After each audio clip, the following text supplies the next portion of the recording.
Mockery echoed in the camp, but respect thundered when she carried a warrior out of fire with her bare hands. The explosion shattered the morning calm at Naval Special Warfare Training Center, sending debris flying across the compound as black smoke billowed from the demolished training structure. Through the chaos and screaming, one figure emerged from the flames. Lieutenant Commander Becca Torres, her medical uniform torn and bloodied, carrying the unconscious form of Petty Officer First Class Mike Davidson on her back. 30 seconds earlier, these same SEAL candidates had been laughing at her soft medical training during combat drills. Now they watched in stunned silence as she staggered across the compound, refusing to let go of a warrior who would have died without her courage. "Jesus Christ," whispered Seaman Rodriguez, his voice barely audible above the chaos. She just pulled Davidson out of hell. What they didn't know was that Lieutenant Commander Torres had done this before, 17 times in combat zones where failure meant death, not just training elimination. Before we dive into this incredible story of courage under fire, medical heroism, and the moment that changed everything at America's most elite training facility, tell us in the comments which country you're watching from today. And if you believe that true heroes are often disguised as ordinary professionals, hit that subscribe button to support our channel. Lieutenant Commander Becca Torres had arrived at Naval Special Warfare Training Center with transfer orders that listed standard medical support duties, but her actual background was documented in classified files that told a very different story. Her previous assignment had been with Forward Surgical Team Alpha, a specialized medical unit that provided trauma surgery and emergency care in the most dangerous combat zones in Afghanistan and Iraq. The unit she had served with wasn't stationed at secure military hospitals. They operated from forward positions where wounded special operations personnel were brought directly from active combat. This meant providing advanced trauma surgery while enemy forces were still actively engaging American positions, conducting medical evacuations under direct fire, and making life-and-death decisions when traditional medical support wasn't available. Her medical training had been extensive and specialized. Beyond her standard Navy medical officer education, Becca had completed advanced trauma surgery, emergency medicine, combat casualty care, and specialized training in providing medical support during active combat operations. But what made her unique was her additional training in tactical medicine, medical care provided while participating in combat operations rather than waiting for wounded personnel to be brought to safe locations. The philosophy behind tactical medicine was simple but demanding. Medical personnel in forward positions needed to be capable of reaching wounded operators under hostile fire rather than waiting for others to bring casualties to them. This required medical officers who could function as tactical operators while maintaining their medical expertise. Dr. Torres, her previous commanding officer, had explained during her initial tactical medicine training, "Our mission requires medical personnel who can fight their way to wounded operators and provide care while under direct enemy fire. You'll need to be a warrior first and a medic second, because you can't save lives if you can't survive long enough to reach your patients." Her tactical training had been as rigorous as her medical education. She had completed advanced close-quarters combat, tactical movement under fire, combat marksmanship, and specialized training in medical evacuation techniques that could be executed while under direct enemy fire. The training had been conducted alongside special operations personnel who understood that medical officers in their operating environment needed warrior capabilities. Becca's combat record was documented in classified files that detailed 17 medical evacuations conducted under direct enemy fire, 23 surgical procedures performed while positions were under attack, and 42 wounded special operations personnel whose lives had been saved by her willingness to provide medical care in environments where other medical officers couldn't operate. Her most notable action had occurred in Afghanistan's Helmand province, where a special operations team had been pinned down by enemy fire for 6 hours with multiple wounded personnel who required immediate surgical intervention. Traditional medical evacuation wasn't possible due to the intensity of enemy fire, and the wounded operators would have died waiting for the tactical situation to improve. Becca had volunteered to move forward under fire to reach the wounded personnel and provide emergency surgical care at their position. The movement required crossing 400 meters of open terrain while under direct observation by enemy snipers, but the alternative was watching wounded Americans die from treatable injuries. Her approach to the pin-down position had taken 3 hours of tactical movement under fire, using cover and concealment techniques she had learned during combat training. Once she reached the wounded operators, she had performed emergency surgery while the position continued to receive enemy fire, saving the lives of 3 special operations personnel who would have died without immediate medical intervention. Dr. Torres' actions represent the highest standards of tactical medicine, her combat commander had written in her commendation. Her willingness to risk her life to provide medical care under enemy fire saved the lives of 3 operators and enabled mission success in an environment where traditional medical support would have failed. But despite her extraordinary combat record, Rebecca's arrival at the SEAL training facility had been met with the typical assumptions that medical personnel faced throughout the military. The candidates and instructors saw her medical uniform and immediately categorized her as support staff who required protection rather than as a combat veteran whose experience exceeded their own training. The mockery had begun on her first day and continued for weeks. During medical briefings, candidates would make jokes about soft medical types who couldn't understand warrior culture. When she provided routine medical care, some would question whether she had ever seen serious injuries or understood the physical demands of special operations training. Petty Officer First Class Mike Davidson had been particularly dismissive of her presence. "Doc probably thinks a paper cut is a major trauma," he had commented during one training break. "Wait until she sees what real SEAL training looks like." Seaman Martinez had been equally skeptical. "I bet she requests transfer the first time someone gets seriously hurt. Medical officers from regular Navy don't understand what we do here." Rebecca had never responded to their provocations. She had maintained perfect professional composure, provided excellent medical care for training injuries, and continued her duties without any indication that their disrespect affected her. Her silence had only reinforced their assumptions that she was a typical medical officer who couldn't handle military culture. Master Chief Petty Officer Williams, the senior instructor at the facility, had initially shared some of the candidates' skepticism about their new medical officer. "She's competent enough at routine medical care," he had commented to his staff, "but she seems pretty soft for the kind of training we conduct here." What Master Chief Williams didn't know was that Rebecca was mentally evaluating the facility's medical emergency procedures and finding them inadequate for the kind of serious injuries that could occur during realistic training. Her combat experience had taught her to prepare for medical emergencies that most training facilities never encountered. The situation that would reveal Rebecca's true capabilities began during the 5th week of training when Class 318 was conducting advanced demolitions training.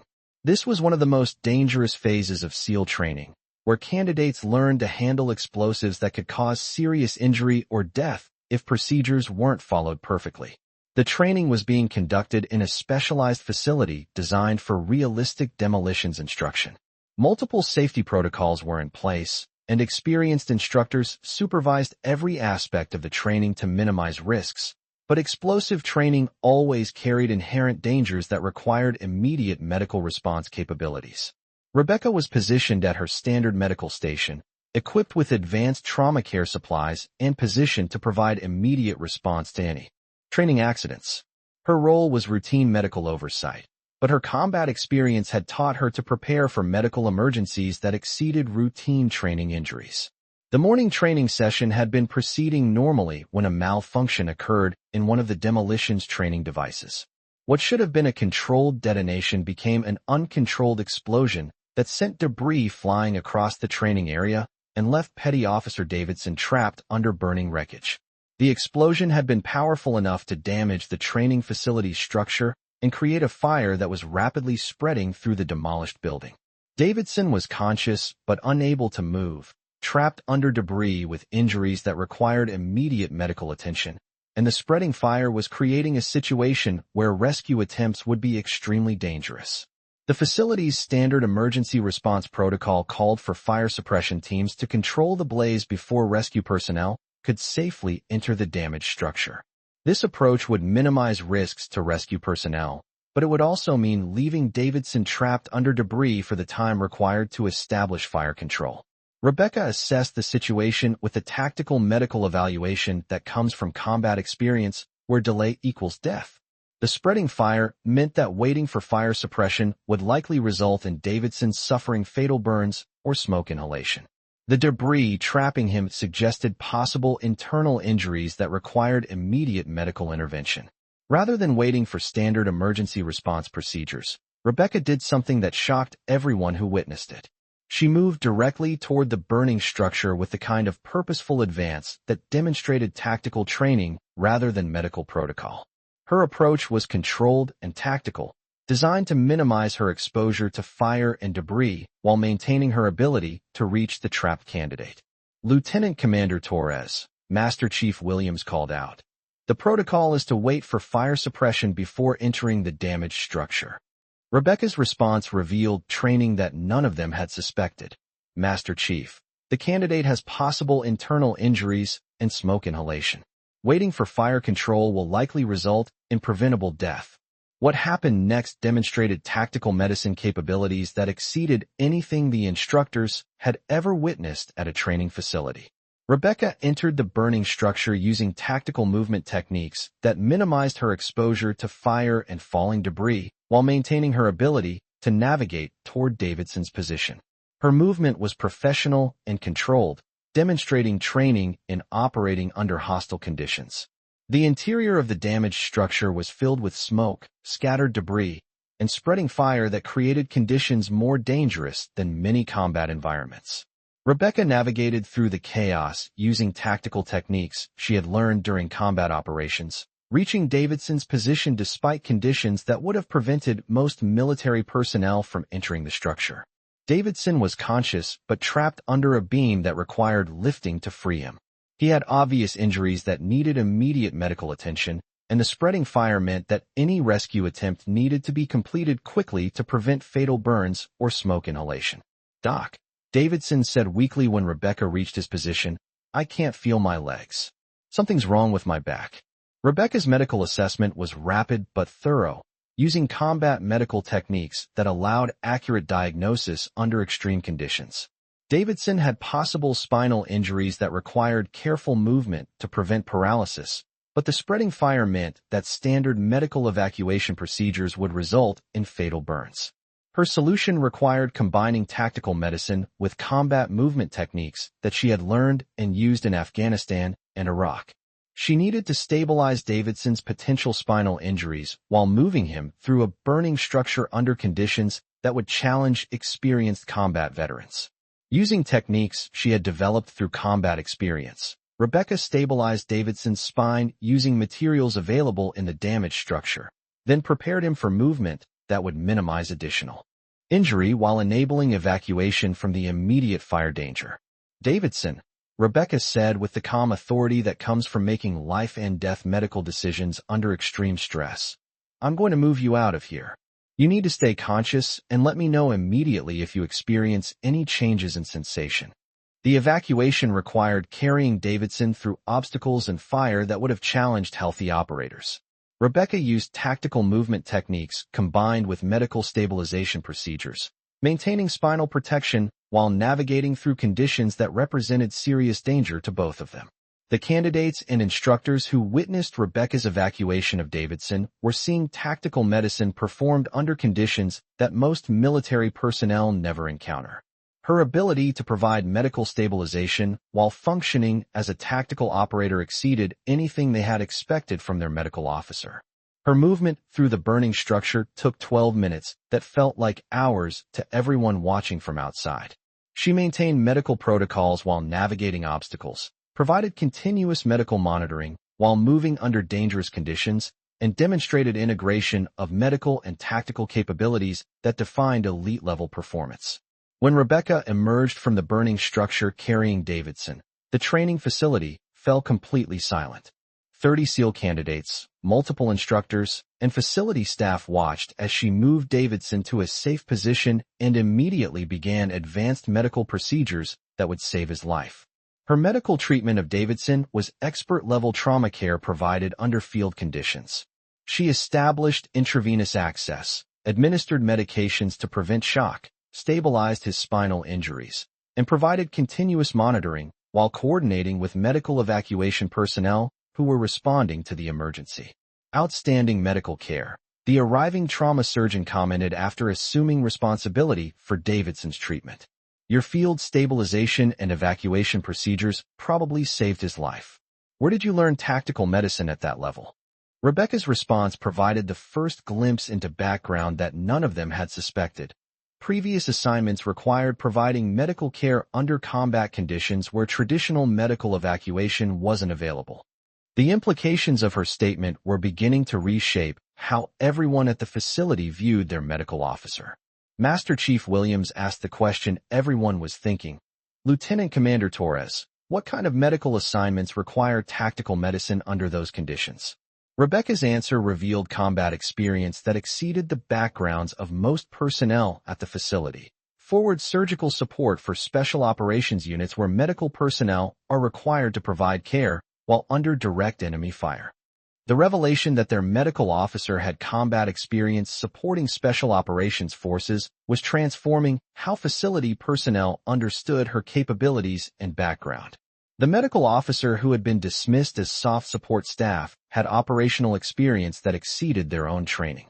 Over the following days, as Davidson recovered from injuries that would have been fatal without Rebecca's intervention, the full scope of her experience became clear. She hadn't just received tactical medicine training. She had been providing combat medical support for America's most elite units in the most dangerous environments the military operated in. Her combat record included medical evacuations under enemy fire, surgical procedures performed while positions were under attack, and tactical medicine provided during special operations that remained classified. She had saved lives under conditions that most medical personnel would never encounter. Petty Officer Davidson, whose life Rebecca had saved through her courage and expertise, became one of her strongest advocates after learning about her background. "Ma'am," he said during his recovery, "I owe you my life. I completely misjudged your capabilities and experience." Rebecca's response demonstrated the professionalism that had characterized her entire career. Petty Officer Davidson, providing medical care under dangerous conditions is what tactical medicine is designed for. Your recovery is what matters. The immediate question facing facility leadership was how to utilize Rebecca's extraordinary capabilities to enhance training operations. Her combination of combat medical experience and tactical capabilities offered opportunities to develop training programs that reflected operational realities. Master Chief Williams made the decision that would transform medical training at the facility. "Lieutenant Commander Torres, we'd like you to develop advanced medical training scenarios based on your operational experience. Your expertise could significantly enhance the preparation we provide to our candidates." Rebecca accepted the expanded role, understanding that the explosion and rescue had permanently changed her position at the facility. Over the following weeks, she began developing training programs that reflected the integration of medical and tactical capabilities she had experienced in combat. The advanced tactical medicine program Rebecca developed became unlike anything available in military training. Located within the SEAL training complex, but expanded to include specialized facilities for realistic medical emergency training, the program taught candidates that modern special operations required medical knowledge alongside tactical capabilities. Her curriculum included providing medical care under simulated enemy fire, tactical movement while evacuating wounded personnel, medical decision-making under extreme stress, and leadership responsibilities when medical emergencies occurred during combat operations. "What we're creating," Master Chief Williams explained to visiting special operations commanders, "is training that reflects operational realities where medical emergencies occur during tactical operations and where every operator needs basic tactical medicine capabilities." Rebecca's training scenarios were based on actual combat situations rather than theoretical medical emergencies. Candidates learned to provide advanced first aid while under fire, to conduct medical evacuations through hostile territory, and to make tactical decisions that balanced medical requirements with mission success. The realism of her training attracted attention from special operations commands throughout the military. Her scenarios reflected combat environments that most trainers could only simulate, and her instruction methods were based on techniques developed and refined through actual operational experience. During one particularly challenging exercise, candidates were required to conduct a medical evacuation while under simulated enemy fire from multiple positions. The scenario required providing medical stabilization while maintaining tactical awareness, demonstrating integration of capabilities that traditional training kept separate. Rebecca's performance during instructor demonstrations was exceptional. She provided advanced trauma care while directing tactical movement, maintained medical protocols while under simulated combat stress, and demonstrated leadership decision-making that balanced medical requirements with tactical necessities. Outstanding execution, the visiting Special Operations Commander observed. This integrated training approach produces operators who can handle medical emergencies while maintaining tactical effectiveness. The success of Rebecca's programs led to their adoption throughout naval special warfare and eventually across all special operations commands. Her methods influenced military training worldwide and established new standards for tactical medicine capability development. International Special Operations Forces began requesting training at the facility specifically to experience Rebecca's tactical medicine programs. Her reputation within the global special operations community grew through successful training methods that other nations adapted for their own elite units. Her influence extended to policy development that changed how military medical emergencies were handled during training and operations. Traditional assumptions about medical support roles were replaced with understanding that modern special operations required all personnel to have tactical medicine capabilities. The facility that had once echoed with mockery of medical personnel became the premier location for tactical medicine training. Students from across the military competed for selection to programs that represented the gold standard for combat medical education. Rebecca's development of advanced training scenarios continued to evolve based on feedback from graduates who used her techniques in operational environments. Her programs incorporated lessons learned from recent combat operations and technological advances in tactical medicine. The psychological training component Rebecca added to her curriculum addressed the mental challenges of providing medical care under extreme stress. Candidates learned to maintain medical decision-making capabilities while under combat pressure, to overcome the psychological barriers that prevent effective action during medical emergencies, and to develop the mental resilience required for tactical medicine. Her training included realistic medical emergency simulations that tested candidates' ability to function effectively when confronted with severe injuries, life-and-death medical decisions, and time pressure that could determine whether wounded operators lived or died. These scenarios prepared candidates for the psychological challenges they would face in operational environments. The equipment training Rebecca incorporated into her curriculum ensured that candidates understood how to utilize advanced medical equipment under field conditions. This included training with portable surgical equipment, advanced trauma care devices, and communication systems that enabled coordination with medical evacuation assets. Her emphasis on leadership during medical emergencies prepared candidates to assume command when medical situations required tactical decision-making. Candidates learned to coordinate multiple rescue operations, to make resource allocation decisions during mass casualty situations, and to maintain unit effectiveness when medical emergencies occurred during combat operations.